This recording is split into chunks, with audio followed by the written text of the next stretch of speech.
Shalom saudara sekalian. Sungguh satu sukacita Bapak Ibu saudara sekalian, kita boleh bersama berkumpul pada kebaktian. Tadi kita sampaikan ini kebaktian minggu yang terakhir di tahun ini. Suka duka kita telah lewati, naik turun kehidupan kita telah kita lampaui. Hampir saja kita mau berkumpul bersama, tapi gelombang Omikron berapa waktu belakangan ini begitu kuat, maka kemarin kebaktian Natal pun secara online. Bahkan nanti kebaktian tutup tahun juga dilakukan secara online. Hari ini secara onsite masih tersisa waktu kita bersama. Saya harapkan saudara sungguh-sungguh menghargai kesempatan yang ada. Mari kita bersama dengan saudara-saudara kita yang mengikuti ibadah secara virtual ini, kita mohon doa agar firman Tuhan boleh ada dalam hati kita. Mari kita berdoa bersama. Ya Tuhan, sungguh kami merasa papa dan hina di hadapan-Mu Tuhan. Kami tidak berdaya melewati hari-hari kami tanpa pertolongan dan kekuatan-Mu Tuhan. Kiranya firman yang hidup menghidupkan kami, firman yang berkuasa menjamah setiap hati kami. Berkatilah jemaat-Mu yang pagi hari ini sungguh-sungguh rindu boleh mengalami firman-Mu. Kami akan melewati hari yang di depan kami. Bahkan tidak lama lagi kami akan menutup tahun 2021. Dan lembaran yang baru kami akan songsong di tahun baru 2022 yang tidak lama lagi kami akan sambut. Kami sungguh memohon pimpinan Tuhan agar firman-Mu hari ini sungguh-sungguh boleh menjamah setiap kami. Berkatilah jemaat-Mu ya Tuhan yang boleh datang pagi hari ini maupun yang mengikuti secara online. Kami bawa doa kami ini, perkenankanlah ya Tuhan, ampunilah dosa kami. Di dalam nama Tuhan Yesus Kristus, hamba berdoa berserah bersama, katakan amin. Saudaraku, kita akan menyaksikan satu teks kembali yang berapa minggu ini saya konsentrasikan pada Injil Lukas. Dan hari ini kita memperhatikan pasal 2 ayat yang ke-8 sampai yang ke-20, saudara. Saudara, kalau kita memperhatikan bagian ini, saudara, tentu kita ingin melihat satu kesaksian pengalaman kehidupan di sekitar Natal. Hari ini kita akan melihat yaitu kehidupan dari para gembala, saudara. Saudara, kita melihat, saudara, kalau memperhatikan gembala, siapakah para gembala itu, saudara? Di dalam Alkitab, di dalam catatan kehidupan, latar belakang, tradisi yang ada pada zaman itu, saudara, kita boleh melihat para gembala adalah orang-orang yang biasa-biasa saja. Orang yang biasa, orang yang sederhana, bahkan disebutkan sebagai kaum marginal, kaum yang seringkali disingkirkan dari masyarakat, saudara. Orang yang sederhana, kerjaannya pun sederhana, saudara. Mereka boleh disebut sebagai pekerja kasar, buruh kasar, yaitu hidup pagi, siang, petang, malam, kerjanya tidak ringan, saudara. Saudara-saudara, mereka harus kerja keras karena mereka perlu makanan, perlu minuman, perlu mencari nafkah untuk keluarga, saudara. Mereka juga boleh dikatakan kerja itu berdasarkan kekuatan fisik, saudara. Bukan hanya fisik tetapi mental, menghadapi musuh-musuh di padang belantara, saudara. Boleh dikatakan status mereka sangat rendah pada zaman itu. Disebutkan mereka kurang pendidikan, tidak beredukasi. Mereka boleh dikatakan kelompok masyarakat yang cukup bawah, boleh dikatakan, karena di dalam masyarakat Yahudi hari itu, masyarakat yang paling bawah adalah orang-orang kusta yang seringkali diasingkan, dikucilkan, dijauhkan, saudara. Bukan social distancing lagi, mereka tidak boleh ketemu secara bebas, saudara. Tetapi masyarakat para gembala ini jauh di bawahnya, saudara. Setingkat di bawah orang-orang kelompok kusta, saudara. Saudara bisa membayangkan bagaimana kehidupan para gembala hari itu, saudara.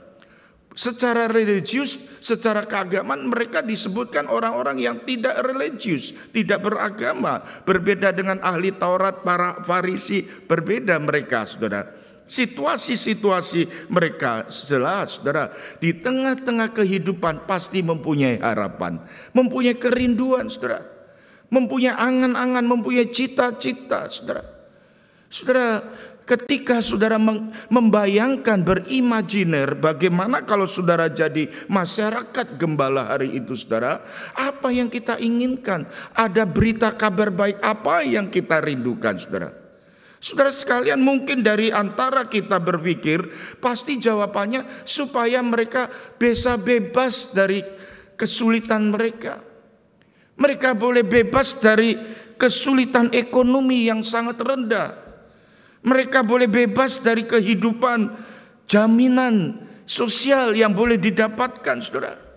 Mungkin kita berpikir mereka memerlukan satu pemerintah yang baik, bukan seperti pemerintahan Romawi hari itu yang menindas rakyatnya.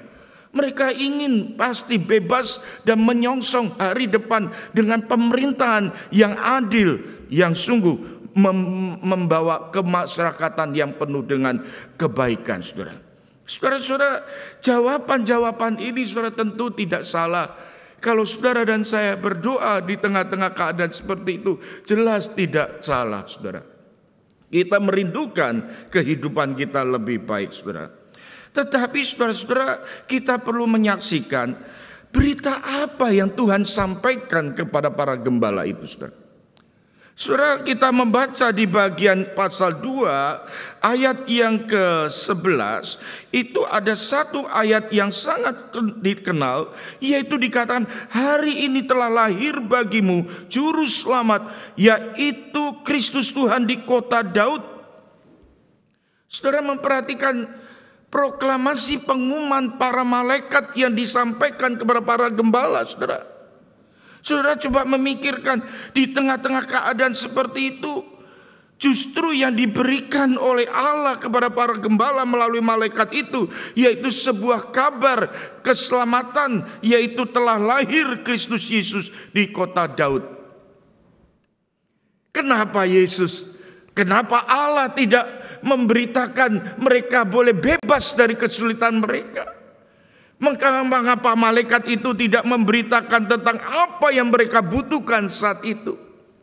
Tetapi justru malaikat itu menyatakan, yaitu suatu berita, suatu pengumuman, satu kabar baik, yaitu Yesus Kristus telah lahir di dalam dunia, di kota Daud dikatakan. Nah, saudara sekalian, kalau kita melihat ayat berikutnya, ini disebutkan di sana. Ayat yang ke-11 dikatakan, ayat yang ke-12, inilah tandanya bagi kamu akan menjumpai seorang bayi dibungkus dengan lampin terbaring di palungan. Dan tiba-tiba dikatakan, bersama-sama para malaikat sejumlah besar bala tentara surga memuji Allah, kemuliaan bagi Allah di tempat yang maha tinggi, damai sejahtera di bumi di antara manusia yang berkenan kepadanya. Saudara-saudara yang dikasihi Tuhan, kalau kita memperhatikan bagian ini, saudara, kita bisa melihat satu ayat yang sangat terkenal di sini, yaitu kemuliaan Allah bagi Allah di tempat yang maha tinggi, damai sejahtera di bumi di antara manusia yang berkenan kepadanya. Artinya apa, saudara-saudara? Pengumuman Natal, berita Natal ini yang disebutkan pada hari itu kepada umatnya melalui para gembala, yaitu lahirnya Sang Juru Selamat. Saudara-saudara, Alkitab tidak memberikan jawaban mereka diberikan kehidupan yang mereka butuhkan saat itu atau yang mereka inginkan. Tetapi justru Tuhan memberikan sesuatu yang jauh lebih berarti, lebih terindah dalam hidup itu. Saudara memperhatikan, saudara, para gembala ini tentu mengharapkan suatu kekayaan, mungkin kesuksesan, mungkin juga kelepasan, kenaikan jabatan, saudara. Tetapi Alkitab memberikan di sana justru Natal, yaitu Yesus Kristus, Sang Juru Selamat. Ini berita utama dari Natal itu. Jadi kalau bicara tentang inti berita Natal utamanya adalah lahirnya Sang Juru Selamat di dalam dunia ini. Saudaraku yang dikasihi Tuhan, ini satu pelajaran penting bagi kita, saudara. Tuhan itu tahu apa yang kita inginkan. Pasti Tuhan tahu apa yang kita inginkan, saudara. Tetapi perlu kita membedakan keinginan dengan kebutuhan itu berbeda, saudara. Para gembala pasti ingin hidupnya sukses, kaya, mendapatkan kesembuhan, melewati kesulitan, dan mereka boleh dihargai, mereka boleh naik status di dalam masyarakat. Itu keinginan. Dan saya yakin Tuhan tahu keinginan para gembala itu. Dan Tuhan bisa memenuhi keinginan itu, saudara. Tetapi justru Tuhan memberikan hal yang paling basic, yang paling dasar, yaitu kebutuhan. Ini adalah kebutuhan umat manusia di dalam dunia, yaitu Sang Juru Selamat hidup kita.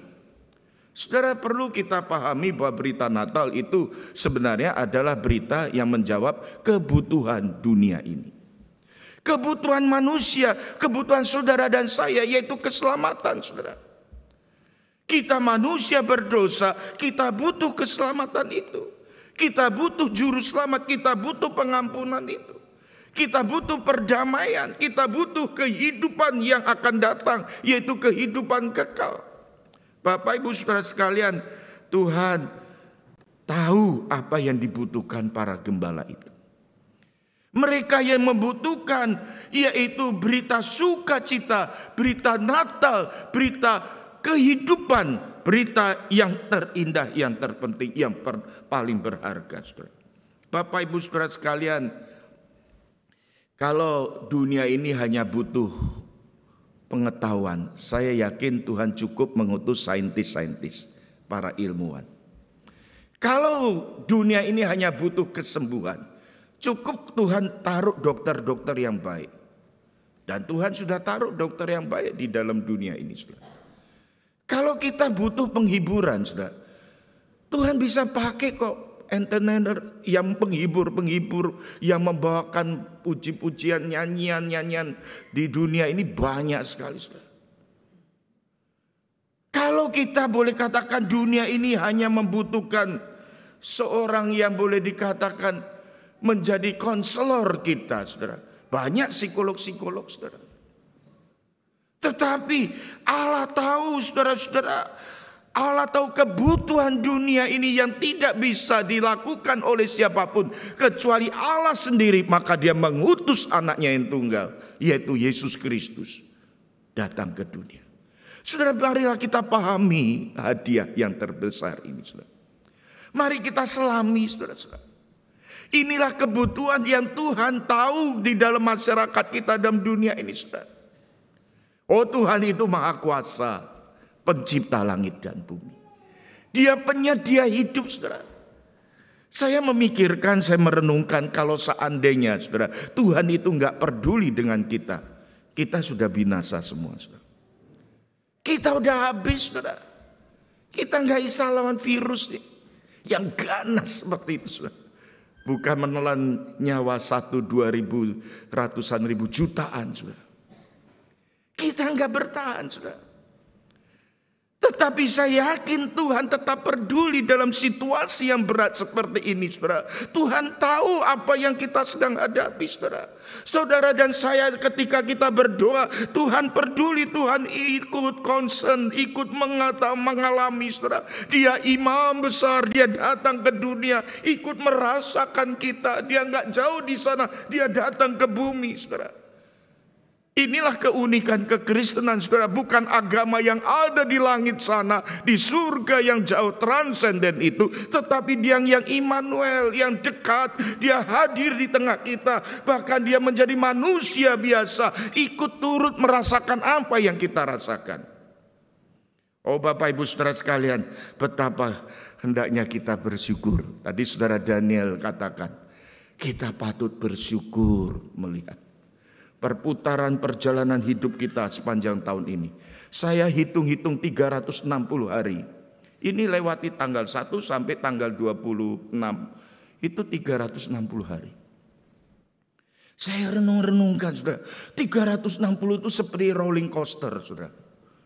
Naik turun, saudara. Saudara yang mungkin bawa anak-anak ke tempat tamasya itu, orang yang naik rolling coaster itu tajam sekali. Kalau kita tidak ada Tuhan di dalam hidup kita, kita binasa, saudara. Enggak bertahan hari ini, saudara. Bapak Ibu Saudara sekalian, marilah kita menghargai hadiah yang Tuhan berikan, yaitu Yesus Kristus. Dan Yesus Kristus inilah saudara-saudara memberikan kehidupan damai sejahtera di dalam kehidupan umatnya, saudara. Saudara-saudara, pengumuman yang diberikan, pujian yang dinyanyikan oleh para malaikat itu dikatakan, kemuliaan bagi Allah di tempat yang maha tinggi, damai sejahtera di atas bumi, di antara manusia yang berkenan kepadanya. Apa sih hubungannya pujian dan pengumuman para malaikat itu? Apa hubungannya dengan kita hari ini, saudara-saudara? Saudara-saudara, dikatakan ada dua akibat dari berita Natal itu, dikatakan yaitu ayat yang ke-14 dikatakan kemuliaan bagi Allah di tempat yang maha tinggi, damai sejahtera di bumi di antara manusia yang berkenan kepadanya. Saudara, ini dua akibat yang terjadi di dalam peristiwa Natal. Yang pertama, saudara-saudara, wilayah Allah, wilayah surga itu dikatakan ditinggikan, dimuliakan, saudara. Jadi ada wilayah surga, Allah ditinggikan, dan ada wilayah bumi, wilayah dunia, manusia diberkati dengan damai sejahtera. Oh, peristiwa Natal luar biasa, saudara. Jadi ada dua wilayah di dalam seluruh antara kehidupan manusia memandang Allah ditinggikan dan manusia mengalami keselamatan. Itu damai sejahtera yang diberikan. Lukas 2 ini mengkaitkan damai sejahtera itu berkenaan dengan kehidupan kita sebagai anak-anak Tuhan. Saudara, ini tidak boleh dilepaskan dengan kehadiran Kristus. Saudara, damai sejahtera itu bukan didapatkan dari dunia ini, saudara. Damai sejahtera itu bukan tercipta karena situasi kondisi, saudara. Tidak, saudara. Mungkin bisa, tapi itu temporer, tidak bertahan lama, saudara. Kalau saudara menyaksikan damai sejahtera berdasarkan kondisi situasi, saudara, oh saudara-saudara, kita gampang sekali lemah, saudara. Ketika kita menghadapi badai virus COVID-19 yang varian baru ini, kita mulai lemah lagi, nggak bertahan lama, saudara. Kita ada rasa takut, cemas, saudara, itu normally, gitu, adalah sesuatu yang alami, yang natural, saudara. Kalau kita memperhatikan dinamika dalam kondisi dunia ini, saudara-saudara, oh saudara, damai sejahtera kita bisa ikut naik turun, saudara. Yang boleh saya katakan di sini adalah damai sejahtera itu sifatnya bukan situasional, tidak. Damai sejahtera yang ditawarkan oleh Alkitab adalah bersifat berdasarkan relasional. Hubungan kita dengan Allah, karena Allah itulah sumber damai sejahtera kita. Allah itulah sumber sukacita kita. Itulah Allah itu sumber kebaikan dan sumber kebahagiaan dalam hidup manusia. Sekalipun kita menghadapi badai situasi yang berat sekalipun, orang percaya diberkati dengan kedamaian. Amin. Amin. Ini peace yang sejati. Kalau peace yang berdasarkan situasi itu enggak sejati. Karena bisa naik turun. Oh Bapak Ibu Saudara sekalian, damai sejahtera itu berasal dari Tuhan. Bahkan Alkitab Paulus mengatakan buah Roh Kudus itu adalah salah satunya adalah macamnya adalah yaitu damai sejahtera. Bapak Ibu Saudara sekalian, biarlah hadiah Natal ini, damai sejahtera itu kita terima, tapi bukan sifatnya situasional berdasarkan keadaan, tapi relasional. Relasi kita dengan Tuhan. Marilah kita sungguh tunduk di hadapan Tuhan. Di hadapan meja perjamuan ini kita diingatkan relasi kita sudah diperdamaikan oleh Tuhan. Kita sudah mengalami damai sejahtera yang sejati. Kelahiran Yesus Kristus, damai sejahtera itu diberikan. Dan damai sejahtera yang diberikan Allah berbeda dengan dunia, saudara. Apa itu damai sejahtera, saudara-saudara? Kalau saya katakan tadi bukan bersifat situasional atau kondisional. Di dunia ini situasi kondisinya enggak pernah 100% ideal. Kita jangan memimpikan hidup di dunia ideal bahagia 100%, enggak ada. Tidak ada cari dunia manapun. Saudara yang berusaha kalau holiday tamasya sampai ke kutub utara, kutub selatan, saudara keliling dunia, tetap enggak ada 100% kebahagiaan kekal yang ideal, enggak ada. Karena kita masih di dunia yang tidak ideal, penuh dengan dosa, penuh dengan kejahatan. Saudara, kebahagiaan sejati, kebahagiaan yang ideal, sukacita damai sejahtera yang sejati, yang ideal adalah dikala kita ada di dalam Tuhan dan nanti penggenapannya pada waktu kita pulang ke rumah Bapa. Saudara sekalian, ini pengharapan anak-anak Tuhan. Sehingga damai sejahtera itu dalam bahasa Ibraninya itu disebut shalom dikatakan. Shalom artinya bukan saja tidak ada masalah lagi, bukan berarti tidak ada kesulitan lagi, tidak ada air mata lagi, tidak ada kedukaan lagi. Bukan itu maksudnya shalom. Shalom itu adalah satu kepenuhan, kebaikan yang sempurna dalam hidup orang yang mengalami. Itu ada kebaikan yang penuh, kebahagiaan yang penuh. Peak dikatakan, kalau Abraham Maslow itu meningkatkan kebahagiaan manusia dari tingkat bawah sampai atas. Itu ada satu istilah, dia seorang psikolog, tapi saya melihat ada satu istilah yang dia pakai. Kebahagiaan yang tertinggi adalah dikala dikatakan apa? Yaitu mengalami puncak kebahagiaan. Bukan di tingkat dasar saja, yaitu sandang pangan, sosial, makanan, minuman, hubungan relasi, kehidupan, fasilitas. Bukan itu tingkat yang paling tinggi. Tetapi tingkat yang paling tinggi adalah pengalaman bersama. Kalau kita menyaksikan Alkitab, hidup bersama kehadiran Tuhan. Ini peak experience hidup orang percaya. Ini kebahagiaan yang penuh. Ini kebahagiaan yang memuncak ketika kita boleh mengalami, menemukan Allah dalam hidup kita. Dan para gembala ini disaksikan di ayat-ayat terakhir. Dia bukan hanya mendengarkan berita dari para malaikat itu dan selesai menjadi kabar saja. Bukan kabar baik lagi yang dialami, tapi sekedar berita saja seperti news yang kita saksikan. Tidak, para gembala ini ketika mendapatkan berita itu, dia pergi ke Bethlehem, dia pergi menyongsong bayi itu.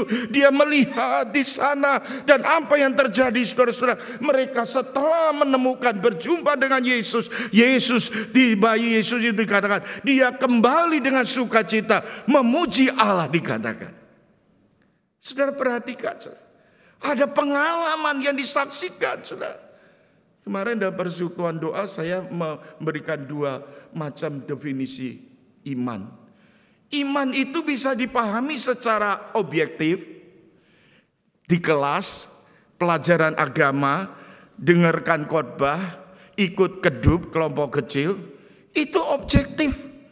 Mempelajari di kelas apa itu iman, apa kata Alkitab. Teori-teori kita tahu, Allah Maha Kuasa, Allah Maha Kasih, Allah peduli kita tahu. Tetapi ingat, itu iman objektif. Iman yang sejati, iman yang sungguh-sungguh yang Tuhan kehendaki seperti para gembala, yaitu iman subjektif. Iman subjektif artinya apa? Orang yang bukan hanya masuk ke kelas, tetapi sekarang dia pergi ke laboratorium, dia belajar di sana, dia berpraktikum, praktek. Waktu SMA, SMP, saya SMA karena IPA ya, eksakta itu IPA, bidang IPA itu banyak di lab. Biologi di lab, fisika ke lab. Semua belajar jadi teori-teori buku itu kalau nggak masuk ke lab, kita rasanya hanya di depan di kulit saja, di pendahuluan introduction aja. Saudara, mari saudara, hari ini kalau kita menghadapi berbagai macam pergumulan, saudara, Tuhan mau kita masuk ke laboratoriumnya Tuhan untuk belajar di sana. Kita praktek. Bukan hanya tahu berita kabar baik, tapi kita ke Bethlehem, kita berjumpa dengan Yesus, kita menemukan bayi Yesus, kita menemukan Sang Juru Selamat itu. Saudara, ini nggak boleh ditunda. Menemukan Yesus tidak boleh ditunda. Para malaikat itu setelah berbicara, para gembala itu dikatakan segera Yesus ada di tengah kita, hadir di tengah kita. Mau enggak kita segera berpaut menemukan, merasakan, mengalami kehadirannya. Saudara yang hari ini bersama kita semua sedang menghadapi berbagai macam tantangan-tantangan. Ingatlah, Tuhan mau kita masuk ke laboratorium, masuk ke ruang praktikum. Iman yang kita tahu secara teori itu Tuhan mau dipraktekkan. Iman bukan konsep, bukan sekedar di pikiran, di otak kita. Mungkin masuk ke hati, tapi hanya mampir. Enggak ada actionnya, enggak ada tindakannya.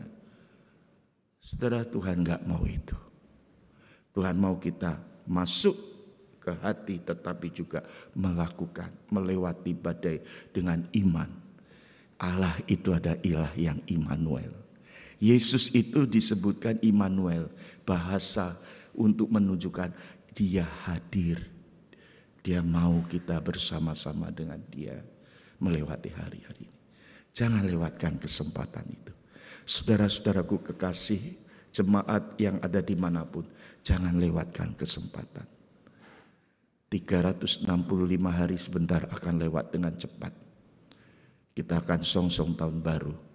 Tapi ingat, siapa yang tahu hari depan kita? Hanya Tuhan yang tahu. Mari kita sungguh-sungguh mendekat pada Tuhan.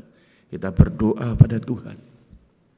Saudaraku yang dikasih Tuhan, tahun 1962 saya senang sekali mengagumi buku-buku kesaksian para pendeta yang Tuhan pakai. Salah satunya almarhum Billy Graham. Dia tahun 1962 itu tahun-tahun yang luar biasa sekali. Billy Graham mengadakan kebaktian-kebangkitan rohani. Bukan hanya dia di benua Amerika, dia sampai ke benua Australia. Di sini benih-benih penginjilan dari Billy Graham itu juga datang. Tahun-tahun itu begitu kuat sekali Billy Graham. Ketika dia mengadakan KKR satu hari di hotel, dia ingat kepada satu nama. Dia minta asistennya, dia hubungi nama itu. Nama itu adalah nama yang terkenal di Amerika, saudara.